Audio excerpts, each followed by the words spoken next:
Hello Kathleen fans! Ito na nga si Ma'am Catherine.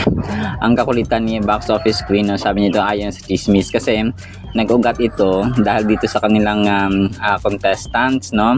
Na CYA moms na kung saan ay nag-zumba sila.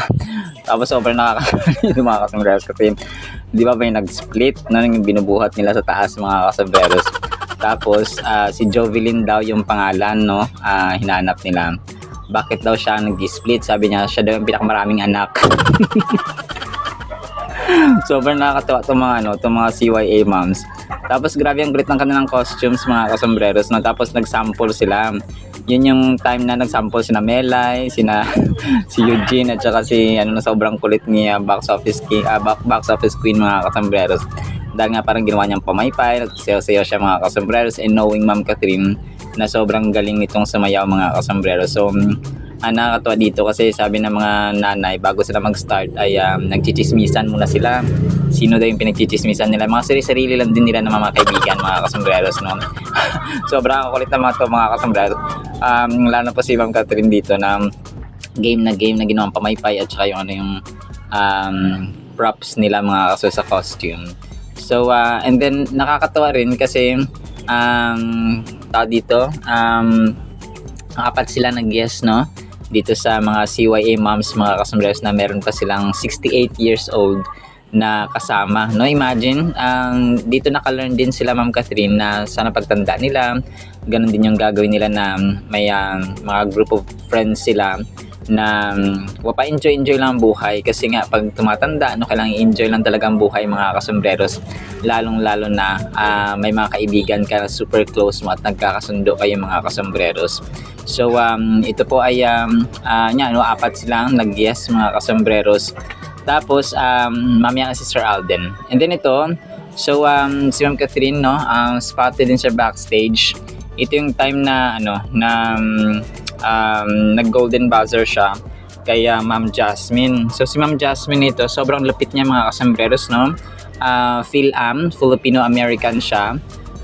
Tapos mas pinili niya mag-perform dito mga kasambreros kaysa sa ibang bansa, no, doon sa kanyang pinanggalingan. If I'm not mistaken, British or Americana yata yung kanyang Tapos grabing kanyang ginawa kasi para siyang nag-acrobat, pinaghalo-halo niya yung acrobat, yung jazz at saka yung ballet mga kasambreros. Tapos maganda pa siya. Para siyang si Jessie Menjola. Yun pala yung nakita ko dito sa kanya. Para siyang si Jessie Menjola na si Bella Padilla, no, ang kanyang combination mga kasambreros.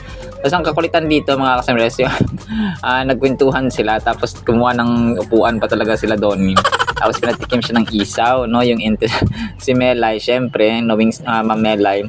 This is small intestine of chicken. Do you want large intestine?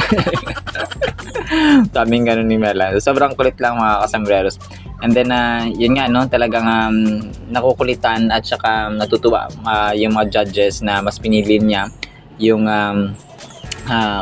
yung Pilipinas Got Talent na pag-performan over any other countries mga kasambreros. Kasi sobrang galing niya mga kasambreros, kaya napa-golden buzzer si Box Office Queen dito, no? Tapos sabi nga niya sa backstage ay ang ganda pala sa feeling, no, kapag nagamit mo siya kasi ang sabi niya dito, unang-una hindi siya lumaki sa Pilipinas yung si Jasmine. Tapos sobrang humble, ang galing niya. Tapos yun, no, talagang ang ganda pa niya, no, physical, parang bonus nila niya mga asos yung kanyang physical beauty. Pero sobrang lupit yung kaya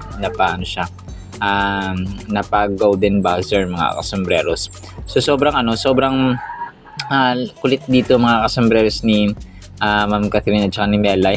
Sobrang nakakatuwa. And then ito, no, syempre si Pops Alden, kanina ay umagang-umaga pa lang, no, alas 4 ang kanilang assembly time dito nga sa kanilang lights, camera, fun run. May ensayo, may yung mga kasama nila sobrang dami, no, yung mga artista, sina Sir Dingdong Dantes, sina Ma'am Barbie Forteza, of course, no, sina Christopher Martin, hosted by Martin Javier mga kasambreros. Si Jay Ortega andyan din na sobrang tangkad, no, si Jameson Blake, si James Napoles ba ito, no, parang gano'n mga kasambreros. So andyan din. Tapos si Ma'am or si Attorney Annette Gozo, no, andyan din po mga kasombreros. Present din po para po suportahan si Box Office King sa kanyang mga advocacy, mga kasombreros. So ang tawag dito, si Sir Dingdong, hindi siya yata nakapag naka t-shirt na parang bumili mga kasombreros. Tapos si Nariza, no, ang kapatid ni Sir Alden, ay andun din po para sumuporta. At saka yung mga empleyado yata niya ito, mga kasombreros, sa kanilang restaurant. It's either Conchas or McDonald's, mga kasos, kasi parang Sunday ngayon. So wala silang trabaho, mga kasombreros. And bago tayo magtapos ay gusto kong batiin ang lahat ng mga nanay, no, na subscribers natin, at saka sa lahat ng nanay sa buong mundo. Happy Mother's Day sa mga sisters natin dyan, sa wonderful friend natin dyan, sa lahat ng nanay sa buong mundo, no. Wala pong katumbas ang inyong ang inyong serbisyo, ang inyong ang pagmamahal na dapat na ibigay sa inyo bilang mga ilaw ng tahanan. At saka nanay talaga, no, unspeakable worth ang mga nanay, mga kasombreros. Isa silang instrumento ng Panginoon, and out of words ang description ng pagiging nanay, mga kasombreros. Lifetime na working machine. Wala, parang hindi napapagod, mga kasombreros. Kahit napapagod man ay patuloy pa rin, mga kasombreros. And ako talaga makananay ako, mga kasombreros, kasi nga bata pala, 5 years old pa lang, wala na akong tatay. So nanay talaga, mga kasombreros. That is why we should love our mothers, and even lahat ng ating mga katatayan dyan, no, mga kasombreros and mga katinatics. Alright, salamat po sa ating Katin items, ha. Sana pa ipakinggan po natin ang Word of God. Blessed Sunday, everyone. At para po sa ating Word of God, mga kasombreros, ay sobrang ganda po nito, at bilang reminder din po sa atin.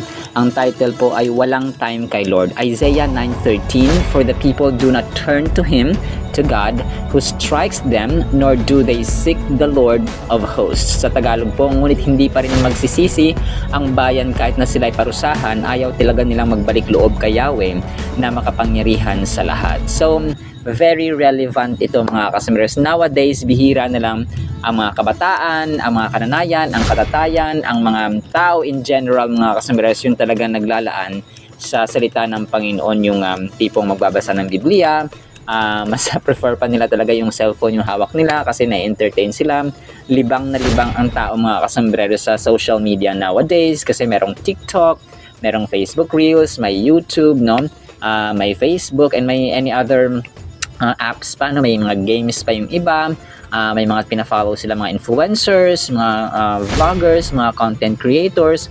May mga pina-follow sila, mga artista, mga celebrities. So doon sila talagang may Instagram pa, no? May Twitter and so on, mga kasombreros.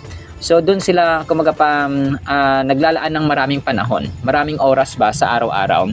So talagang pampatay oras siya, pampatay, nalilibang ka pero hindi mo alam, nawawalan ka pala ng oras sa Panginoon. And ang sabi dito, delikado po ang kawalan ng panahon at oras sa Panginoon, kasi para kang isang halaman na tinanim ka pero hindi ka tumubo, or tumubo ka man pero hindi ka nadidiligan araw-araw, hindi ka na-nurture, hindi ka nalagyan ng pataba, kasi hindi ka magiging bansot ka, mga kasombreros, kapag ganun, because you don't have time sa word ng Panginoon, wala kang time sa panalangin, wala kang time sa gawain ng Panginoon as a whole, mga kasombreros, and it's dangerous.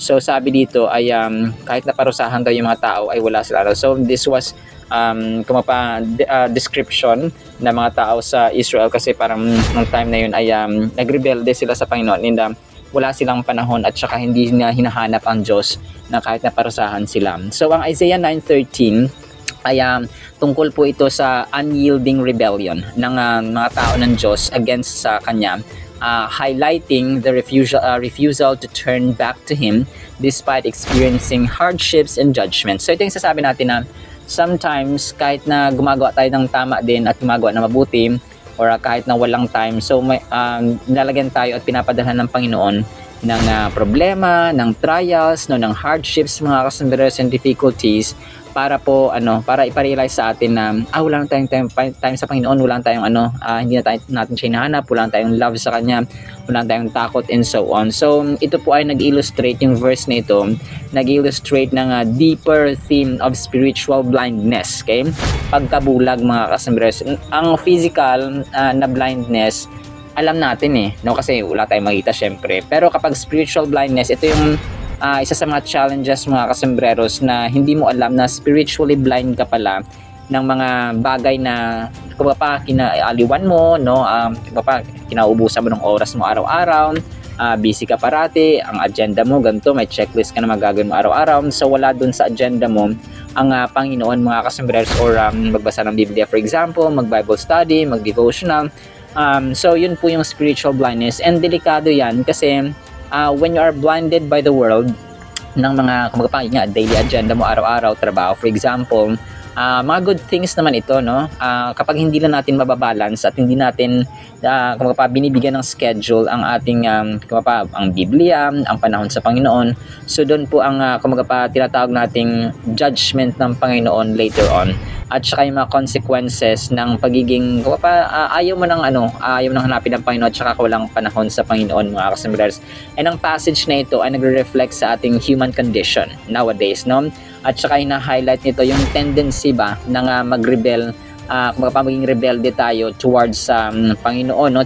Towards ating Diyos, despite His clear call for us to seek Him. Kahit na natin tinatawag tayo, no, nakakaring tayo ng mga word ng Panginoon sa mga social media din, no? Kaya saludo ako sa mga tao din na nagsa-share ng word ng Panginoon sa social media, like mga Facebook Reels, no, mga Bible verses.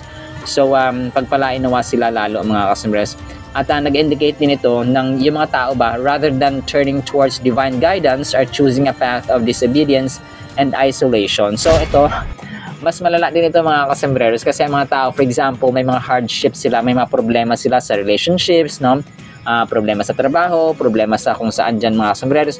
Ang pinupuntahan nila, iba, no? Ng isa maglalasing, iba magwawalwal, yung iba pupunta sa ganito, yung iba pupunta sa ganyan, yung iba gagawa ito, gagala sa ganito, yung iba magmumuni-muni sa labas. So tama naman yon. Pero kapag wala na naman doon ang para kay Lord, mga kasembreros, at saka hindi godly activity, ay mawawala ka ng landas. So you're not in the right path, mga kasembreros. So yung iba pa sineseparate nila yung kanilang sarili sa iba, no? Para makapagmuni-muni at saka mahanap din yung sarili, which is uncertain at saka hindi sure, mga kasembreros. So the very essence of this verse lies in the challenge it represents to us. Are we truly recognizing the guidance of God offers in our lives? It forces us to reflect on our own spiritual journeys. When facing difficulties, do we turn inward and away, or do we search externally for divine insight? So ganun po siya. Dapat pag may problema tayo, the more that we have bigger and more challenging trials, mga customers, the more that we seek God, the more that we come to God, the more that we seek His counsel, seek His advice, seek His word, mga kasembreros, devote ourselves to prayer. So gano'n, no? Kung mas maraming problema, marami na ng problema. So mas lalo kang mananalangin, mas lalo kang mapapalapit sa Diyos. So dapat gawin mo yung gawin natin motivation, no? Kahit ako man, gawin natin motivation yung problema para mas lalo pang mapalapit sa Diyos. So kapag tayo ay may success, thank God, no? Pag tayo may trial, thank God pa rin.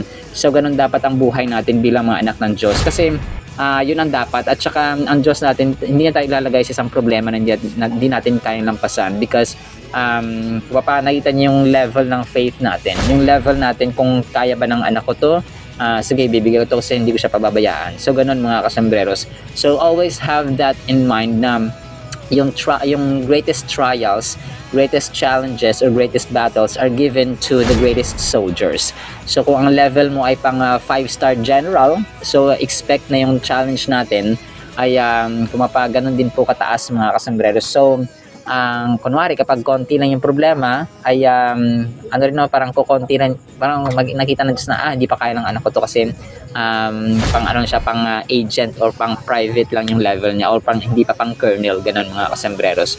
So pero at the end of the day ay victorious ang ating Panginoon, and kumbaga pa, inaantay lang tayo sa finish line na doon na nag-aabang ang reward, mga kasembreros, kapag tayo po ay talagang faithful sa Panginoon as we battle against the challenges and trials that He gave us and He allowed us to have, mga kasembreros. Alright, sinama po in the meantime nawa po ay pagpalain po tayo ng pag-ibig, pananampalataya at pag-asa in the mighty, holy, sweet, magnificent, victorious name of the Lord Jesus Christ. And everyone will say amen and amen. See you sa next segment po, mga kasembreros, and paalam po. I love you.